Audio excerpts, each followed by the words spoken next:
Not for about 60, 70 years.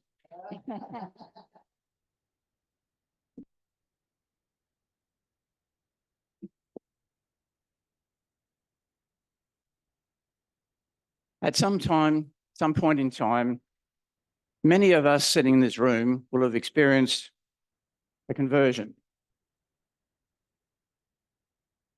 A conversion to follow the way of Jesus. Conversion is a word we hear a lot about in Christian circles. But what does conversion mean to you? I've put up there just a simple little statement that I think summarises it pretty much for most of us. It's a commitment to align with and to follow the way of Jesus. Would that be a fair enough definition for you? We have this lived experience of being converted and enjoying the assurance of our salvation in Christ and the warmth of fellowship with other believers of like mind. And our expectation at that conversion is that we will have a life that is walking with Jesus. He will always be there for us. He'll provide us with the things that we need for our life, and he will basically do whatever we ask him to do for our benefit. And then to be received honourably before God in our judgment. Reasonably common experience, I would suggest. James and John are examples of this sort of conversion. James and John, as recorded in Mark's Gospel, chapter 10, were very keen and committed to follow Jesus. They were with him, they following him everywhere, and they were in his presence all the time. And they were full-on enthusiasts. They were gung-ho disciples. They really wanted to be in it. And so they come to him in their enthusiasm and say, "Teacher, we want you to do for us whatever we ask." Now, I'm going to suggest that that's not an uncommon statement for people to say after conversion. I love the humanity of these men. Yeah, they are really human, but they're keen. "What do you want me to do for you?" he asks. I say, "Let one of us sit at your right hand and the other on the left." They were keen as mustard. They wanted to be right into the ministry of Jesus and become recognised as great leaders.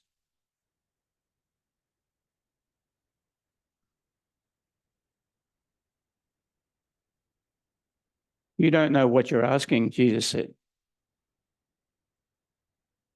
The initial response from Jesus to these men with their enthusiastic request to be big shots, basically, was, "Yeah, but you don't know what you're asking. Can you drink the cup I drink? Can you be baptized with baptism that I'm going to be baptized with?" Look at their answer. The true convert's answer: "We can." A little bit of a contradiction of what Jesus just said. You don't know what you're asking. We can.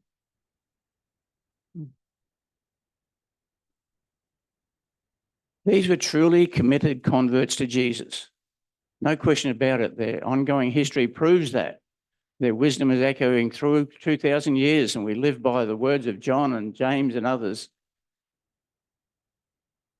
They were committed to following Jesus, but they were not yet mature disciples. There were deeper lessons for them to learn. And in particular, they had to learn how to progress from conversion to inversion.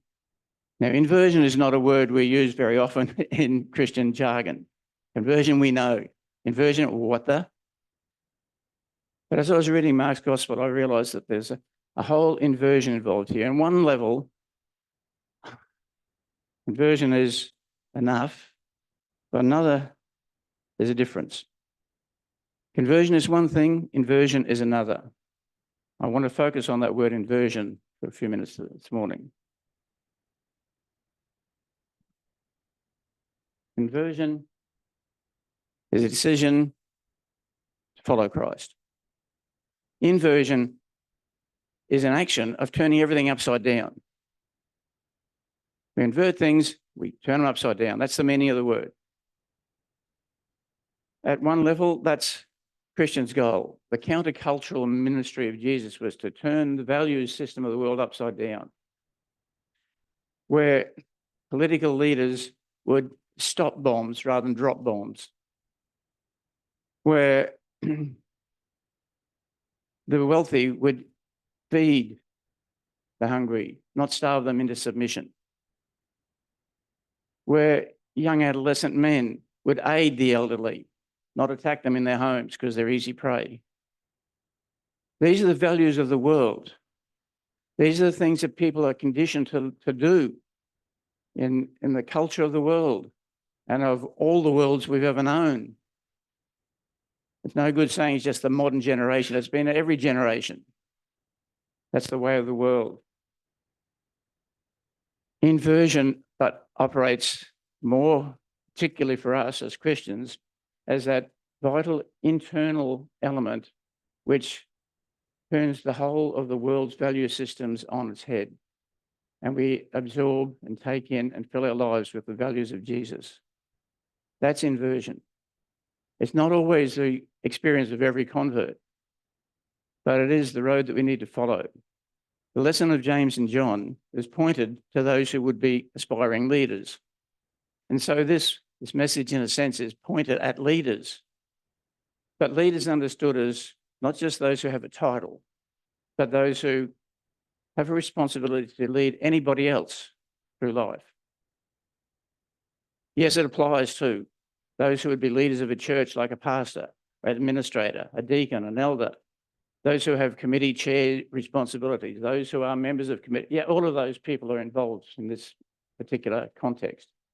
But it's also the requirement of every person, every sincere disciple of Christ who is going to lead others. I know from my personal experience, I'm not going to name anybody here because that would embarrass them and I'd make a fool of myself. But I have experienced the leadership of a number of people in this church who hold no office. But they lead because they've got beside me and helped me to be better at what I'm doing. That's leadership. And so while James and John are talking about we want to be leaders, this pattern applies to every disciple of Christ. Inversion is a matter of turning upside down the principles by which we govern our life, to absorb Jesus' principles rather than the world's secular principles. The example of James and John, the initial response was indignation amongst their fellows. Who do they think they are? And Jesus gentle rebuke. He called them together. You know, those who are regarded as rulers among the Gentiles lord it over them, and they exercise great authority over them. Not so with you. Instead, it's interesting, a bit ironic, we just had a song that says, I'm no longer a slave. This one says, yes, you are. But it's something totally different. I hadn't picked that song, but something totally different. No longer slaves to fear, but also no longer slaves to the values of the world. You are now to be willingly a servant of all, a slave to all. The difference between servant and slave in the original words here, the servant is one who is freely serving. A slave is one who is bound to serve. But the service is still the same. And so whoever wants to be great among you must be your servant. Leaders of officers, leaders of families, leaders of friends. To be a great leader is to be a great servant. And that's the message of this particular statement of inversion. To tip on their head the values by which we have conducted our life before we knew Christ. And as we understand the values of Christ, everything changes our perspectives in all our personal life and all our social life. It's pretty easy to follow the rules when we have a code of practice in our profession. Yeah, a set of extrinsic rules. We have to do this. We be at work on time. We have respect for our co-workers and so on. That's easy. There's a set of rules there. But when it comes to our personal and social life and spiritual life, it's up to us to get those rules in place. Michael's not going to tell me how to live my life. I have to decide it for myself. He can give me guidelines. He can tell me what he thinks is a good idea, but he's not going to be able to make me do it. I'm too obstreperous for that. We all are. I'm sure Michael could confirm that. But even the Son of Man came not to be served, but to serve, to give his life as a ransom for many. If we are truly going to drink the cup of Jesus and be baptized with the baptism with which he is baptized, this is not a drink of champagne toasting our victory. It's a drink of the shed blood of Christ. It's not the baptism of glory, it's baptism of death and suffering. And so that is the model for Christian leaders, Christian disciples. Let me illustrate with a simple little demonstration, which, if I'm lucky, won't go badly wrong.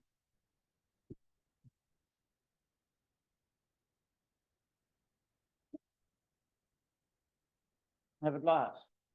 We'll see it? Yep. Right. Clear, transparent.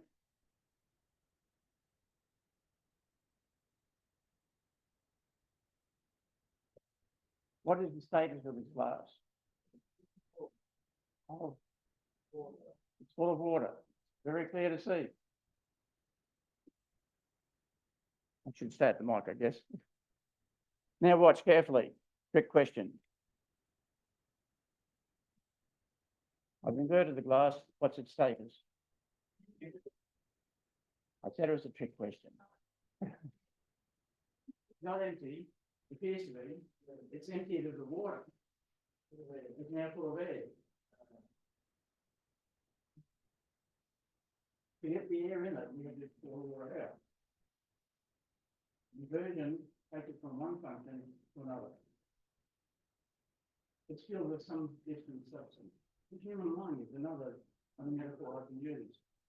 Water and air are two great qualities of life necessary. So they can't coexist in the same place at the same time. We draw air into our lungs. Put down, back on the mic. We draw air into our lungs. And what happens if we put water in at the same time? We drown. Pretty deadly combination. Although they're two very good and vital elements to life, they cannot coexist. It is a physical impossibility for two incompatible substances to exist fully in one vessel at the same time. This cannot happen. One will swallow up the other or will be defiled by the other. We have to empty that vessel to refill it with the purity of the air of Jesus. Now, I don't know if you like metaphors very much, but there it is. And the example of James and John is in the context of discipleship. Jesus has just said, here's the world's statement of leadership. Power, glory, lording it over, directing people, bossing people around. But I think this pattern, and then he said, but not so with you. You must be humble yourself. Get below, go down. Upside down leadership leads from the bottom, not from the top. That's a despot. This is a servant.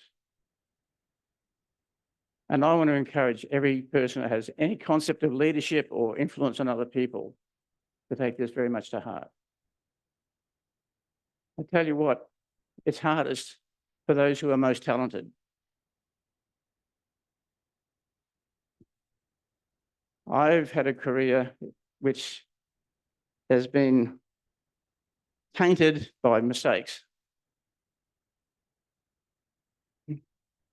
As a young teacher, a young teen convert, James, my second name is James, so it probably fits here, and I was in it for all I was worth. I was preach, I was counsel, I would visit, I'd lead youth groups, I'd teach Sunday school. And I was right into it. And I was known to be a person of great energy and capacity to see what could be done and go ahead and do it. But, you know, I tended to believe my own press a fair bit. And I had to struggle with all my professional life as well as my church life with the basic idea of saying, okay, I know what to do. All you guys get out of my way and let me do it and it'll be done properly. That's not leadership. That's egotism. Leadership is not about the glory of position and power. That's a worldly, secular view. Leadership is about serving and suffering for the welfare of Jesus, for the welfare of the followers of Jesus. I just want to have a brief statement on two models of leadership that I've become very accustomed to.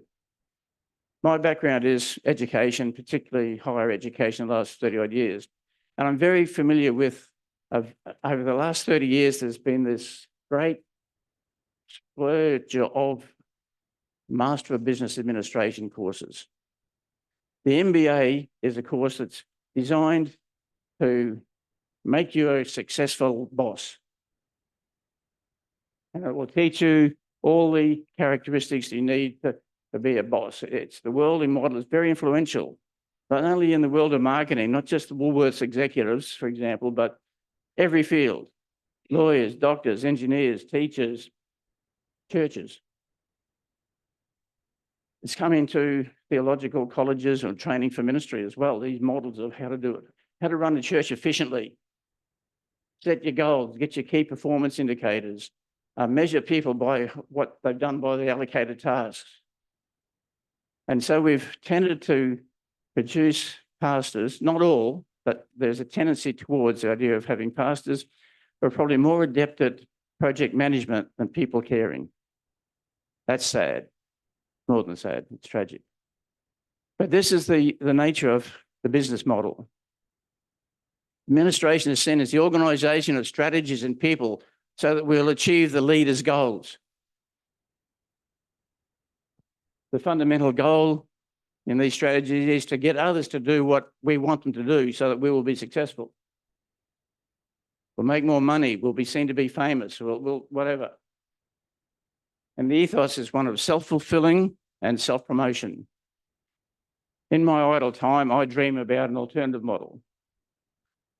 A Master of Christian Administration. Now, I must state full disclosure, there is no such degree that I've seen. This is, I've invented it in the last 2 weeks. Exactly, because my term for this is a desirable model, not the influential model, but a desirable one, the Jesus model, if I can be so presumptuous. And here, those same three things. Administration is not strategies to get my goals done, but the means of encouraging people to achieve Jesus' goal in their life. To do what others, the leader's goal is, I will do what I need to do, what others need me to do so that they may prosper, to assist them in their ministry. The ethos is one of self-denying and other-directed. You see the fundamental difference? Once our value system is inverted, Jesus' world system comes more clearly into view. I've also invented these two mottos for the two approaches. I think this would be the motto that could characterise every graduate of these two courses that I've just made up, one that I made up. Business admin, I control others so I may prosper in my agenda. The Christian motto is, I serve others so they may prosper in their calling.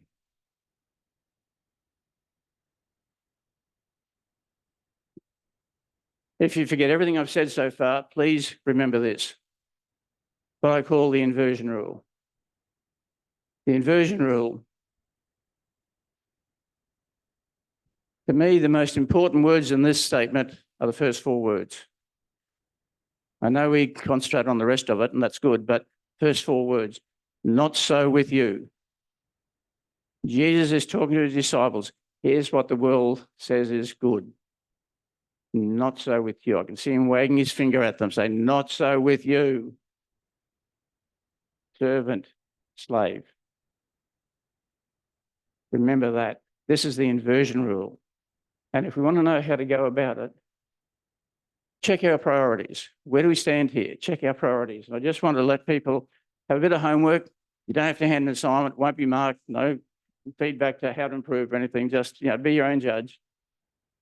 What are our values?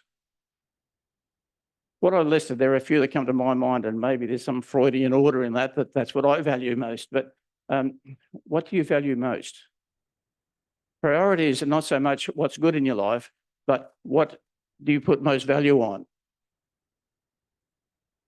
And you only really know what that is when there's a conflict between two good things. Which one comes first?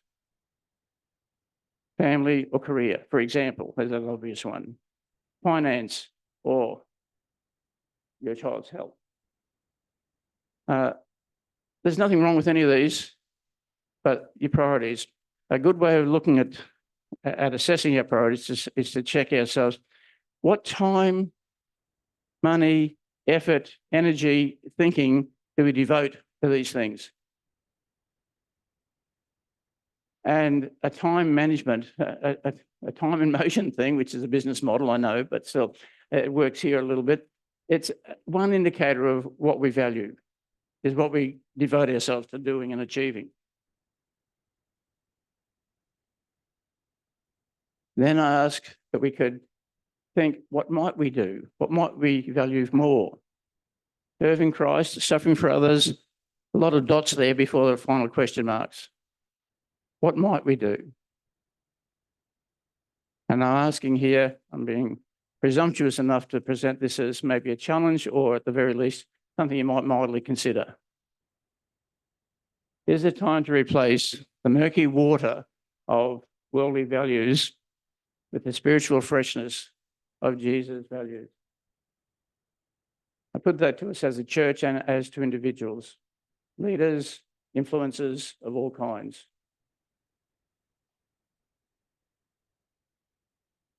And there's the final word for me today.